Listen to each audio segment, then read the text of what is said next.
Hi friends, ഇന്ന് ഒരു ഷെയ്ക്കാട്ടോ ചവ്വരി ചേർത്ത് അതിന് വേണ്ട ഫ്രൂട്ട്സാണ് ഇതൊക്കെ.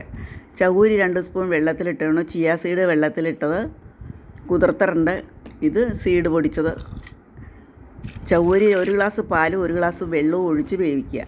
അതിനുശേഷം ഈ ഫ്രൂട്ട്സ് എല്ലാം ഒരു മിക്സിയുടെ ജാറിലിട്ട് ഒന്ന് ക്രഷ് ചെയ്തത്. നല്ല പഴുത്തതായിരിക്കണം കേട്ടോ, പുളി അധികം പാടില്ല കേട്ടോ. ക്രഷ് ചെയ്തെടുത്തുകൊണ്ടുവരിക. അതിനുശേഷം ചവ്വരി വെന്തിട്ടുണ്ട്. വെന്ത് വാങ്ങി വെച്ചതിന് ശേഷം ഈ ഫ്രൂട്ട്സ് പൊടിച്ചതും ചിയ സീഡും ഡ്രൈ ഫ്രൂട്ട്സ് എല്ലാം ചേർത്ത് ഇളക്കിയെടുത്ത് ഗ്ലാസ്സിലേക്ക് ഇങ്ങനെ പകർത്തുക. അതിനുശേഷം ഈ ഫ്രൂട്ട്സ് ഒന്ന് ക്രഷ് ചെയ്ത് കൊണ്ട് അതിൻ്റെ മുകളിലേക്ക് ഒഴിക്കുക. തണുത്തിരിക്കണം കേട്ടോ.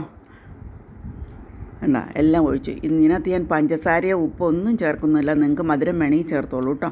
ഇന്നത്തെ എൻ്റെ വൈകിട്ടത്തെ ഫുഡാണ്. ഈ നോയമ്പ് കാലത്ത് എല്ലാവരും വൈകിട്ട് ഇത് കഴിച്ചിട്ടുണ്ടെങ്കിൽ ഉള്ളിൽ തണുപ്പും ഉണ്ടാവും, നല്ലൊരു സുഖവും ഉണ്ടാവും. അപ്പോൾ ഈ വീഡിയോ കാണുന്ന എല്ലാവർക്കും നന്ദി, നമസ്കാരം.